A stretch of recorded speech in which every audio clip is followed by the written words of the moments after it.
127. Enquanto é dia. É o tema da lição do livro. Está no Evangelho de João, capítulo 9, versículo 4.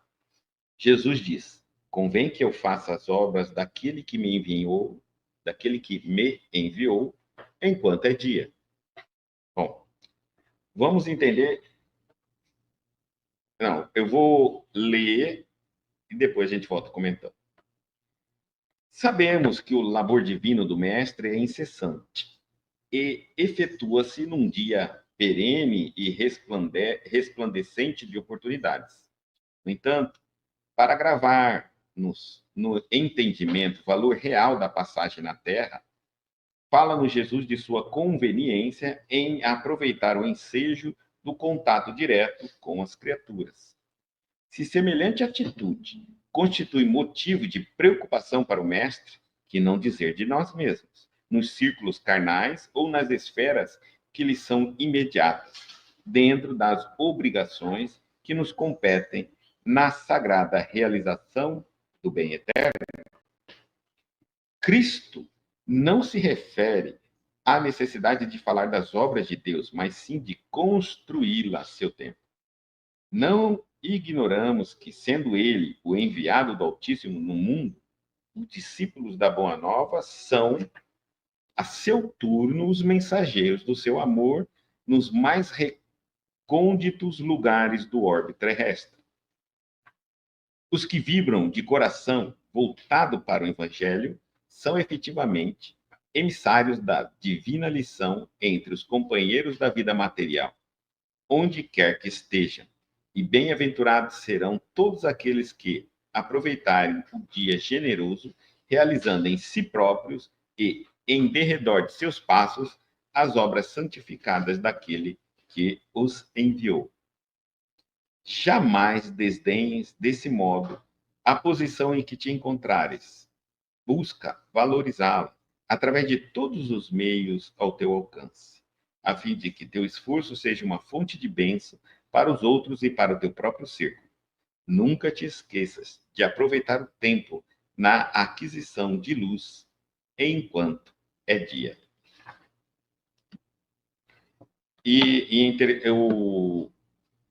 O título do capítulo já é Enquanto é Dia, mostrando, eu vejo assim, que a inconstância de tudo que existe no universo, enquanto é dia, nada fica para sempre, tudo se modifica constantemente, enquanto é dia, ou seja, tudo tem um tempo, para tudo existe um tempo.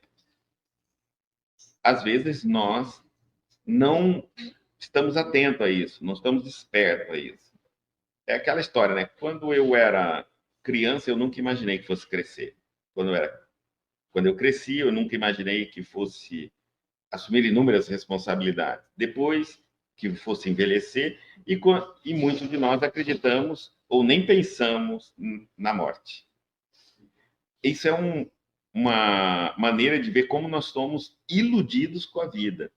É como se eu estivesse iniciando um filme, eu fui para o cinema, sentei na cadeira do cinema, começou o filme, e naquele momento do filme eu não consigo nem sequer imaginar que aquilo ali é um filme. Eu estou tão empolgado com o filme que só percebo que eu estava assim quando o filme acaba. Eu falo, uai, eu pensei que eu estava vivo dentro do filme. A vida nossa também é assim. Muitas vezes nós estamos tão iludidos, tão fascinados, tão ludibriados, que só vamos entender que o filme da vida acabou quando ela acabou. E eu falo, ué, e ela acaba? Acabou. Mas já passou tanto tempo? Já passou muito tempo. Então, aqui, a passagem de Jesus, onde ele diz, convém que eu faça as obras daquele que me enviou enquanto é dia, ela está na cura do cego de nascença. Lá em João, Jesus então cura o cego de nascença e antes dele curar, ele já diz assim, convém que eu faça as obras daquele que me enviou enquanto é dia, e faz a cura. né, todo o trabalho de cura. Essa palestra também já está no YouTube, mostrando para nós todo o desenrolar e as explicações do acontecimento. Sabemos, vamos ler agora Emmanuel e vamos comentando. Sabemos que o labor divino do Mestre é incessante e efetua-se num dia perene e resplandecente de oportunidades. Então, nós sabemos que o Cristo trabalha incessantemente. Ele diz que o Pai também faz isso e que ele também faz. Para os espíritos do bem e também do mal, porque essa coisa de parar de trabalhar é só para o ser humano ter dia para descansar, eles trabalham sempre. O mal trabalha sempre e o bem trabalha sempre. No entanto, não estou falando aqui que não deve existir o dia do descanso, tá? Calma lá. É que ainda não aprendemos a descansar. Essa que é a verdade, né? É como se eu criasse um dia que, se eu soubesse primeiro aproveitar o dia, seria muito benéfico. Mas eu crio um dia, disponibilizo esse dia e não educo a humanidade a desfrutar deste dia. Então ficou o dia do descanso, ficou o dia da bebida, e daí vem dos incidentes de violência, atropelamento de carro, uso de drogas. Ou seja, o ser humano faz tudo no dia que deveria descansar, menos descansar. Ele aproveita o dia que ele deveria descansar e põe a natureza inferior humana descontrolada para fora. O planeta vira outro nos finais de semana. Assim dizem todos os índices de criminalidade, de violência, etc. Bom, no entanto, durante a semana, quando existe o chamado trabalho, é um dia mais tranquilo, apesar do tráfego de carros ser lotado na rua, gente correndo para todo quanto é lado. Mas quando nós temos uma ocupação, nós nos mantemos mais conectados com alguma responsabilidade. A verdade é que nós ainda não sabemos desconectar de uma responsabilidade, né? Então, bom, aqui ele está dizendo que o mestre não para de trabalhar nunca. Deus não para de trabalhar nunca. A gente sabe que os bons espíritos não param de trabalhar nunca e que o mal também não para de trabalhar nunca. No entanto, ele diz assim: para gravar-nos no entendimento o valor real da passagem na Terra, fala-nos Jesus de sua conveniência em aproveitar o ensejo do contato direto com as criaturas. Por que Jesus não disse enquanto é noite? E sim, enquanto é dia. Dia, a diferença entre o dia e a noite é a luminosidade. Nós entendemos que a luz significa conhecimento. Então, enquanto Cristo estava sobre o mundo, havia conhecimento. Ele era a luz do mundo. Então, ele estava nos oferecendo o conhecimento, as explicações, toda a teoria que nós precisávamos aprender. E assim fazendo, ele estava cumprindo a vontade de Deus. Daí, ele fala que é conveniente aproveitar isso. Olha que coisa interessante. E ele diz assim: se semelhante atitude constitui motivo de preocupação para o mestre, se um ser tão evoluído como Jesus estava muito preocupado em aproveitar seu tempo enquanto estava na Terra, ele diz: que não dizer de nós mesmos, nos círculos carnais e nas esferas que lhes são imediatas, ou seja, em outras esferas, no mundo espiritual e tudo mais, dentro das obrigações que nos compete na sagrada realização do bem eterno, então ele está fazendo uma pergunta. Olha, imagina, um ser mais evoluído que teve na Terra, enquanto que estava aqui na Terra, mostrou-se preocupação em utilizar desse tempo que estava na Terra a serviço do Pai, amando do Pai, para cumprir a vontade do Pai. Qual é a vontade do Pai? Fazer o bem. Aí ele está falando devolvendo essa pergunta para mim. Imagine nós. Será que nós estamos preocupados com isso?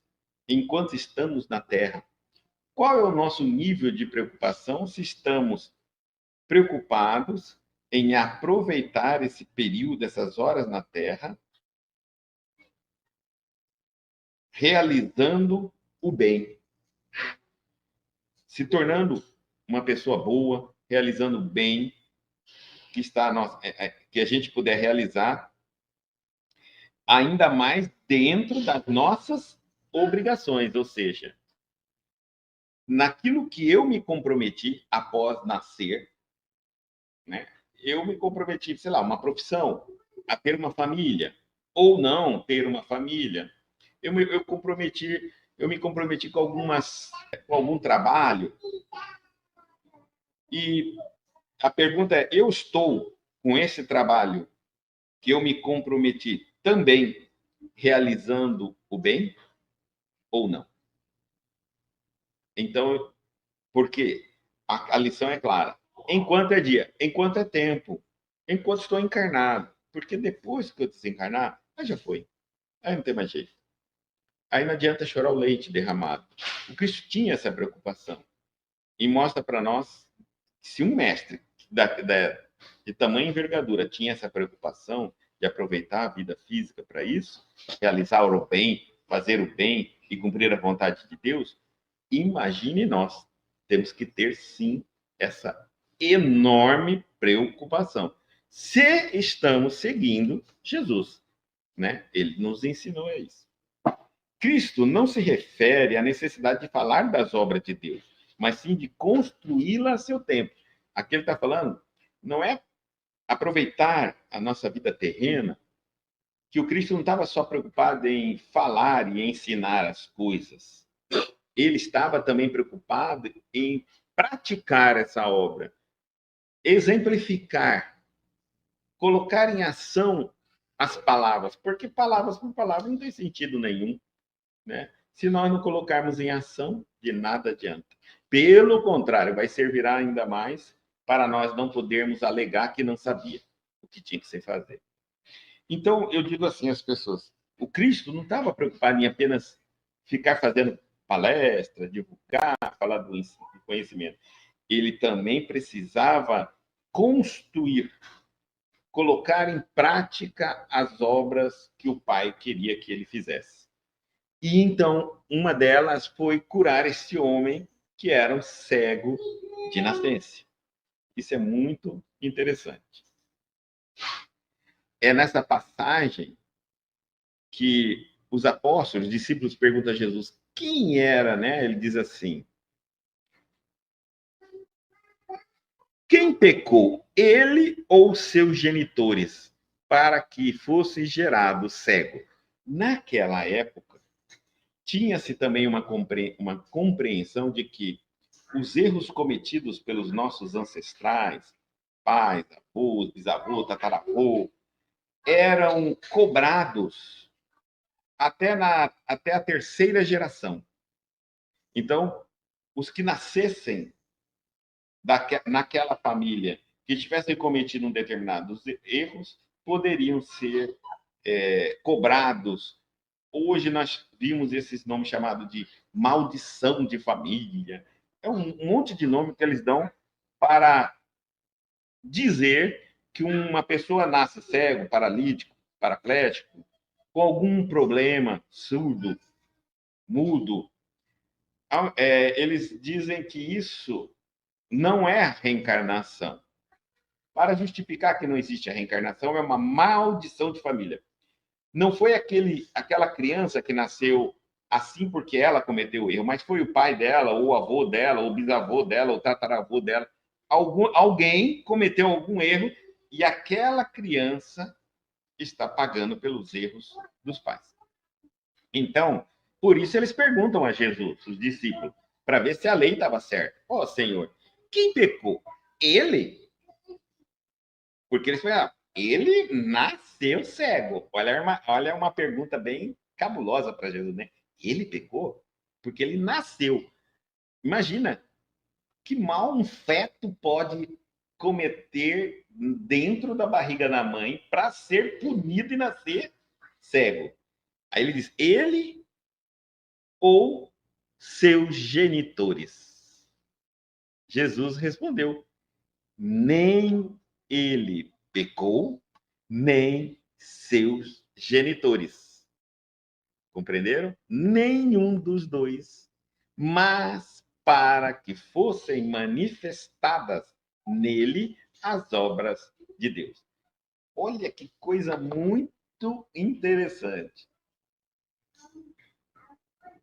No programa de Ano Novo, eu contei um exemplo de uma pessoa que eu conheci que tinha terríveis dores de cabeça e que ela buscava médicos para saber o problema da dor de cabeça dela. E não encontrava o problema. Então, um dia ela veio conversar comigo e o Reinaldo disse, você acha, Guto, que com toda a evolução da nossa ciência, da medicina, tomografia, ressonância, eletroencefalograma, tudo que nós temos, não conseguem descobrir a origem dessa dor de cabeça? Claro que conseguem, ele disse. O problema aqui é que o espírito, dono do corpo que tem a dor, não quer que encontre o problema, porque sabe que precisa da dor para aprender alguma coisa. Então, é assim, eu estou acordado e estou tomado da dor, eu fico, não, meu Deus, me livre, eu quero me livrar dessa dor, eu não aguento, eu não suporto mais.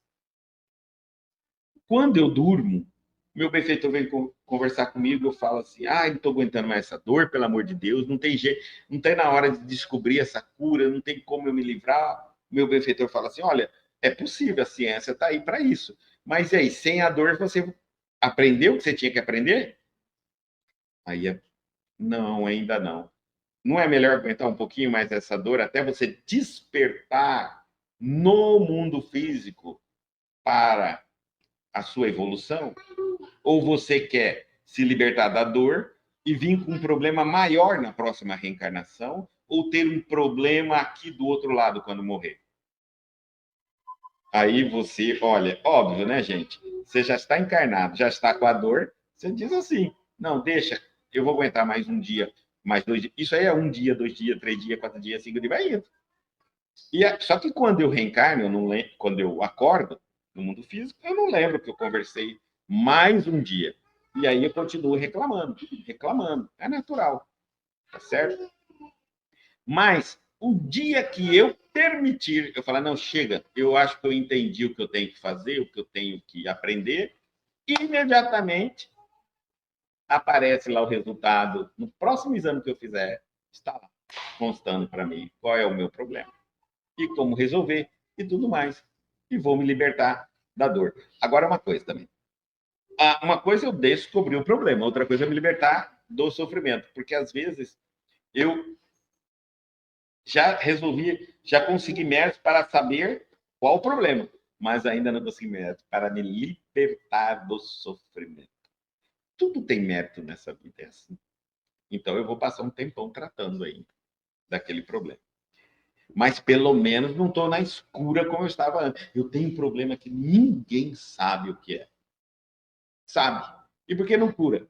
Porque não é o momento ainda da cura. Você precisa dessa santa doença, né? A gente chama de um Jesusinho na sua vida. Você precisa ter um motivo para chamar sua atenção que a vida é curta, você não é superior a tudo, não é intocável e que uma dorzinha pode te descontrolar.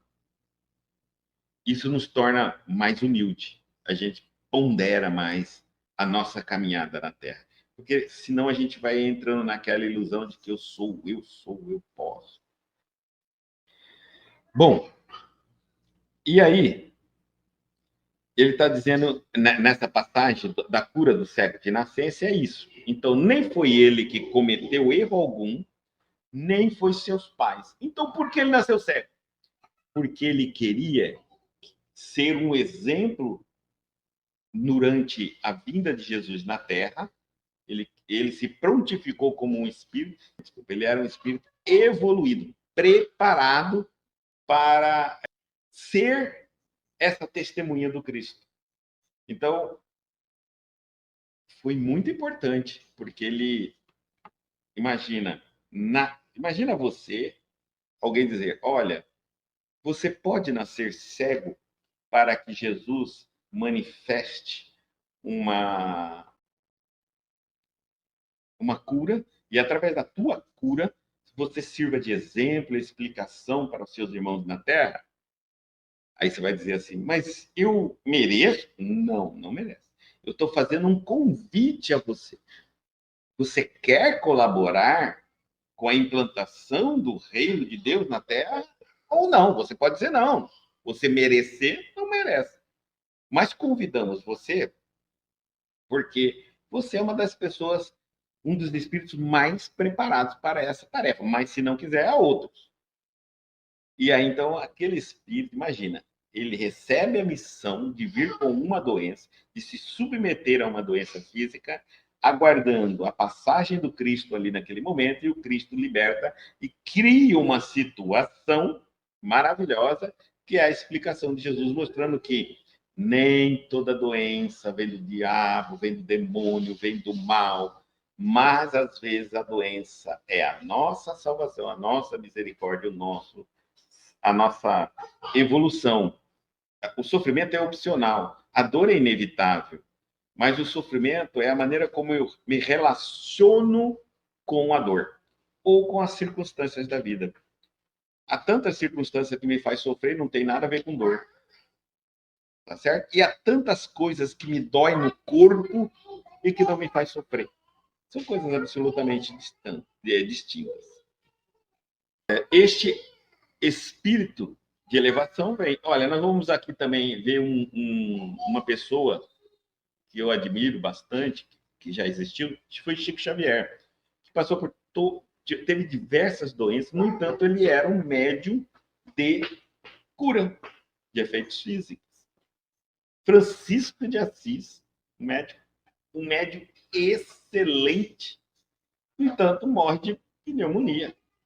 Então, nós vamos entendendo que algumas vezes é importante a doença, a mazela, a dificuldade na minha vida para que eu sirva a Deus mesmo com a dificuldade.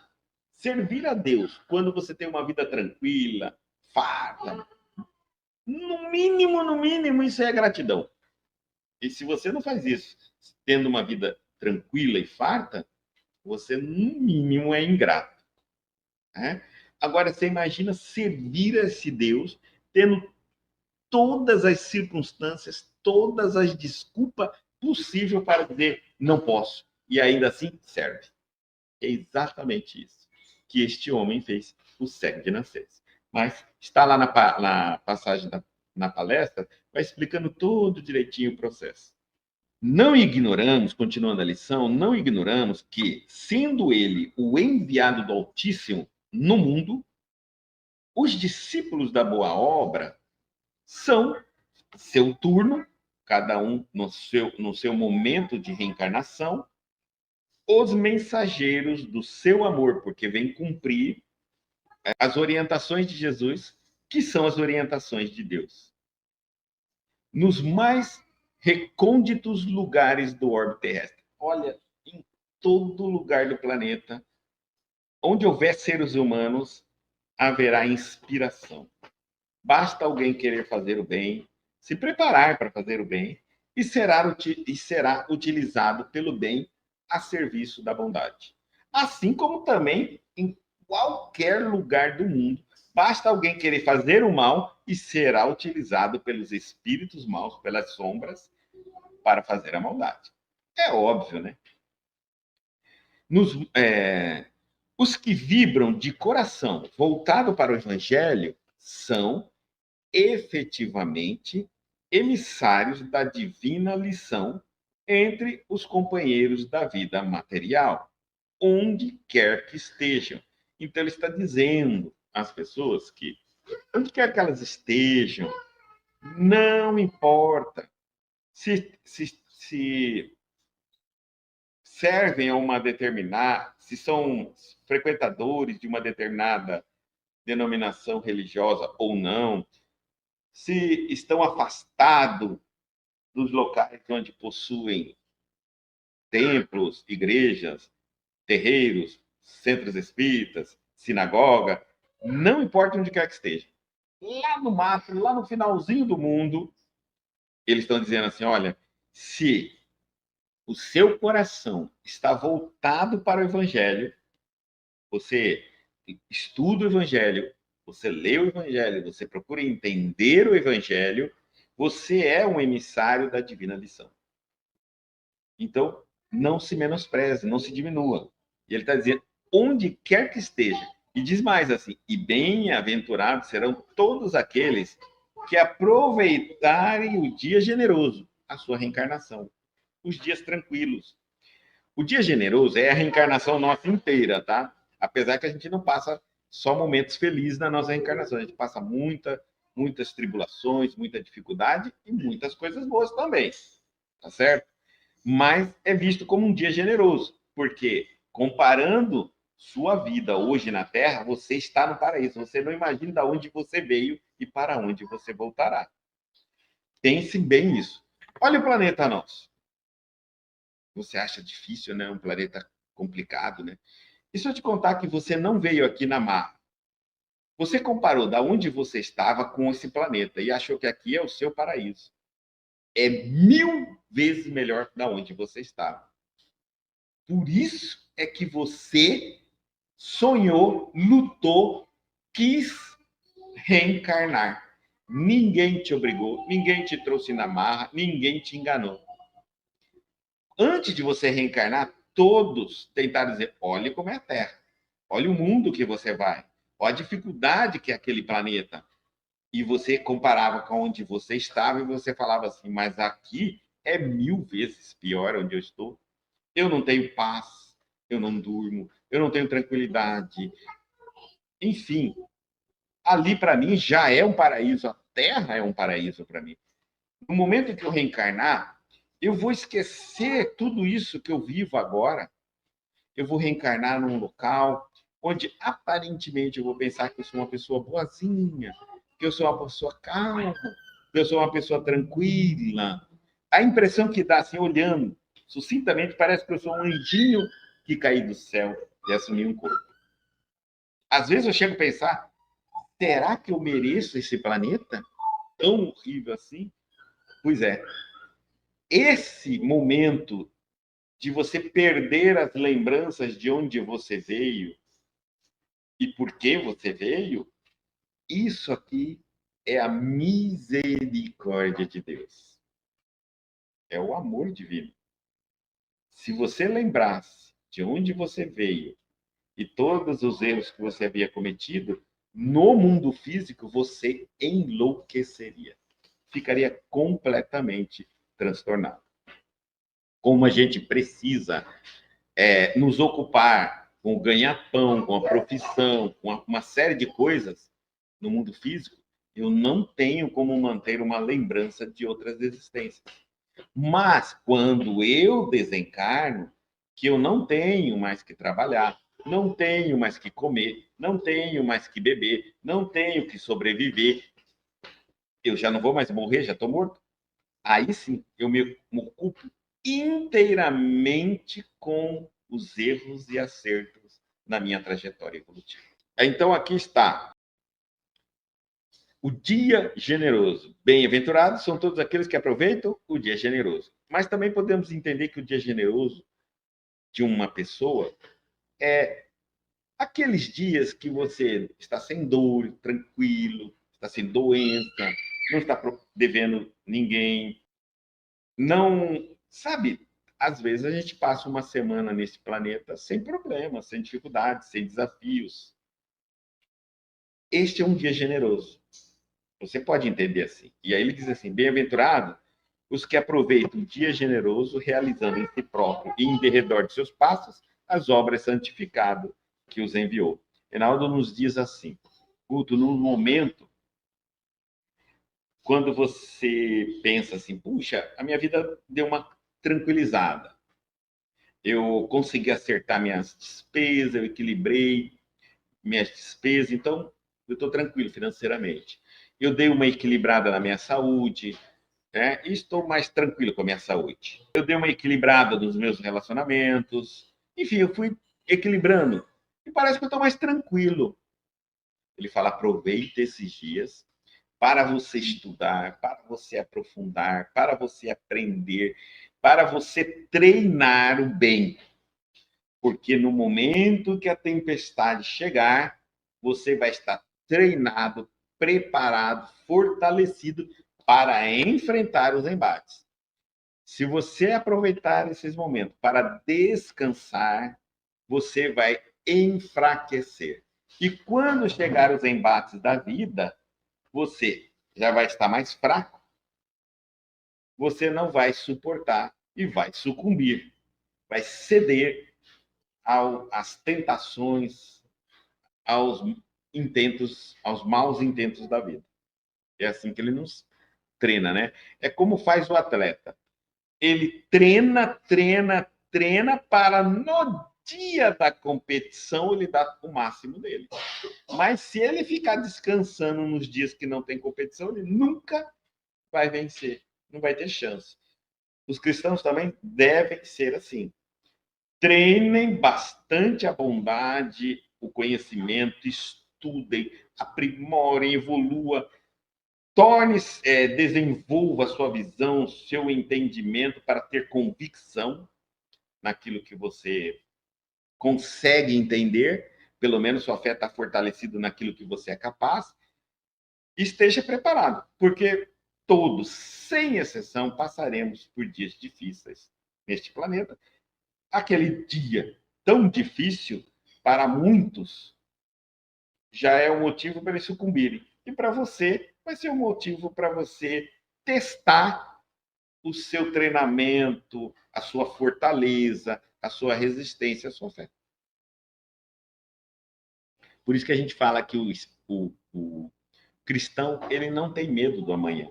É muito tranquilo, apesar de todo mundo falando sobre o medo do amanhã, o cristão é muito tranquilo, porque a fé lhe dá a ele essa tranquilidade. Ah, mas se o Brasil entrar em guerra, se entrar a terceira guerra mundial, não abala um cristão? Não, de jeito nenhum. De jeito nenhum. Se entrar a terceira guerra mundial, nós já estamos com problemas seríssimos no nosso país agora. Mas se entrar a guerra, por exemplo, tá? Como que vai ser? Ué, é a vontade de Deus. O que vai. Vamos tentar lidar, não é aqui fora, é lidar o máximo conosco aqui dentro, para não nos perdermos no medo, na raiva, no ódio, na falta de fé, na desesperança. E faremos o bem até debaixo do bombardeio. Até no bombardeio a gente está tentando ajudar e auxiliar aqueles que necessitam. É assim que funciona. Tudo é oportunidade para um cristão. Jamais, continuando aqui o parágrafo, jamais desdenhes desse modo a posição em que te encontrares. Então, olha, não pensa que você não tem uma tarefa, que você não tem uma função, que você é um acidente genético, porque algumas pessoas pensam assim, né? Eu fico olhando fulano, ele está trabalhando bem. Eu fico olhando Beltrano, está trabalhando no mal. Eu fico olhando o outro, está fazendo isso, fazendo... E eu? O que eu estou fazendo? Daí penso que eu estou perdido. Será que eu tinha que nascer? Ou eu sou um acidente genético? Eu acho que o culpado é papai e mamãe. Será? Então ele fala: não desdenhe você, né? Todos nós temos uma missão. Todos nós temos um porquê estar aqui. Todos nós fizemos 1 milhão de promessas para nascer. Ninguém nasceu porque lá, aqui era o castigo. Então você estava num lugar muito bom e você cometeu algum erro lá na espiritualidade, chegou um benfeitor e disse, agora se você vai para a Terra. Não, você de joelhos implorou pela Terra. E quando os benfeitores falaram, mas como? O planeta Terra é um planeta perigoso, é muito isso. Você falou assim, pelo amor de Deus, eu vou fazer isso, eu vou fazer aquilo, eu vou fazer aquilo, eu vou fazer aquilo. E junto com você tinha milhões de espíritos prometendo também. Eu também vou fazer, eu faço melhor, eu faço 2 vezes. Você passou numa seleção de milhões. O que será que você não prometeu para reencarnar?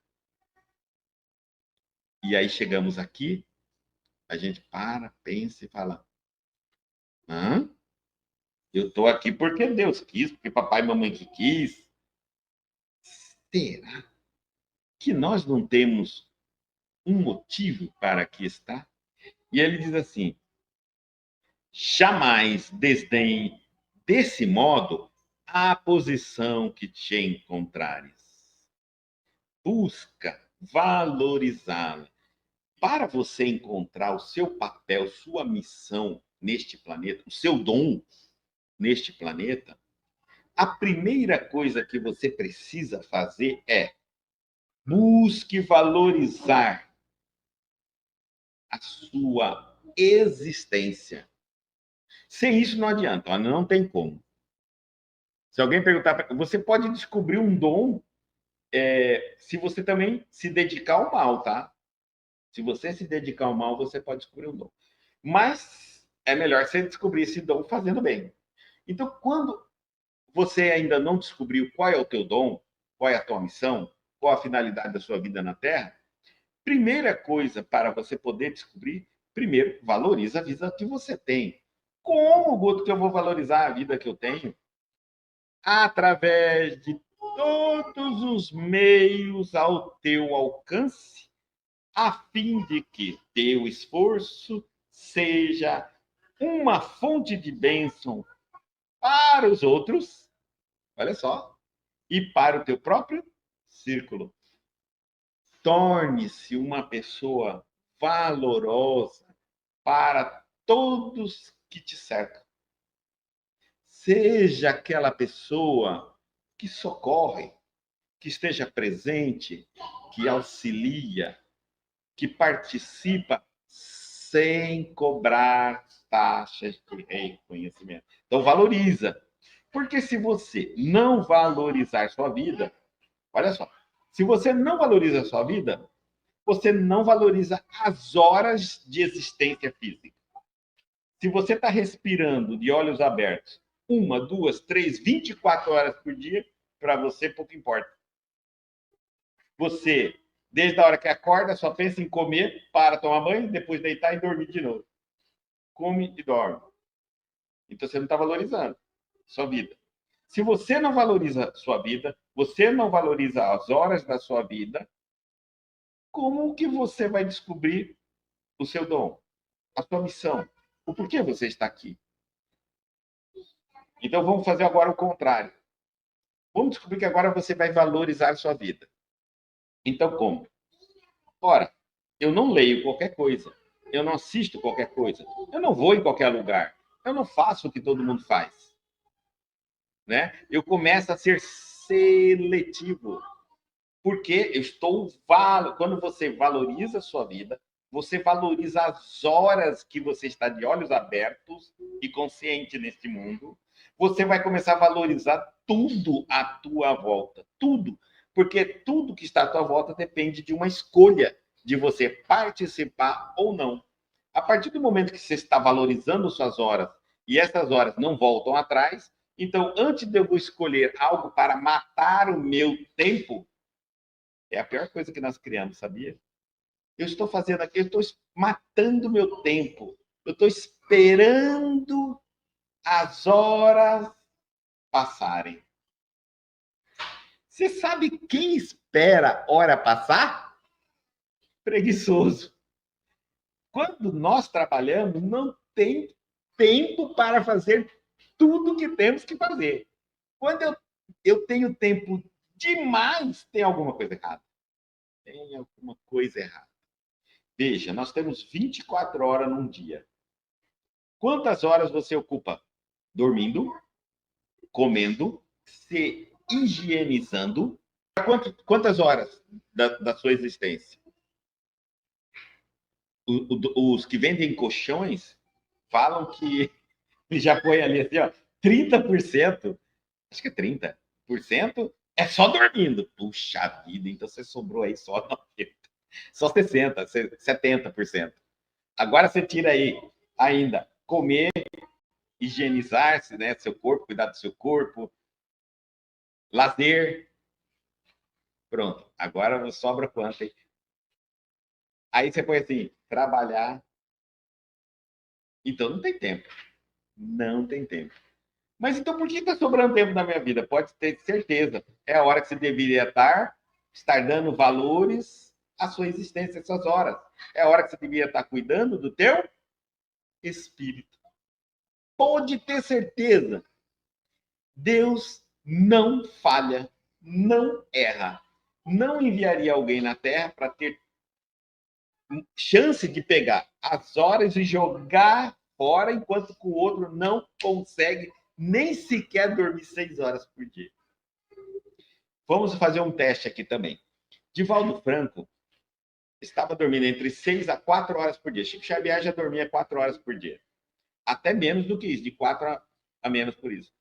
Era o tempo suficiente para o corpo se organizar. Apenas isso. Já nós dormimos por prazer de dormir. Tem uma parte necessária do corpo e o restante é prazer, satisfação. Tanto que a gente dorme, se deixar de manhã, de tarde, de noite, é prazer. Né? Bom, então, jamais desdenhe desse modo a posição que a gente encontra. Busque valorizar a sua vida, as suas horas, as suas escolhas. Você não terá tempo para fazer mais escolhas na sua vida naquele mesmo dia, naquela mesma hora. É como o rio. Uma vez que você entrou nele, nunca mais vai entrar novamente naquelas mesmas águas que passam. Então, faça escolhas conscientes. Não menospreze sua existência. Vai te faltar bastante lá na frente. Seja uma... Como? E agora sim. Fiz todas as minhas escolhas e agora eu quero ser uma pessoa útil. Útil 24 horas. Útil. Se eu não tenho nada para fazer por mim, eu não tenho que ler, não tenho que estudar, não tenho que fazer uma meditação, uma oração, não tenho que trabalhar algo em mim, já estou disponível imediatamente para servir e ajudar os outros naquilo que for necessário e eu puder. Nunca te esqueça de aproveitar o tempo na aquisição de luz, conhecimento, enquanto é dia, enquanto você está na Terra, reencarnado. Este é o momento de dia seu, sua chance. Daqui, você pode retornar, daqui a 300 anos, tudo bem. Reencarnação é infinita, até a gente evoluir. Mas será que você menospreza a sua existência tanto assim? Que você chega a dizer, não estou nem aí para mim? Eu não estou nem aí para a minha evolução? Eu não estou nem aí para o meu melhor? Não é possível. Talvez você não tenha pensado ainda o que você faz a você quando diz que as suas horas de existência não valem nada. E você está dizendo isso pelas suas escolhas. Vamos então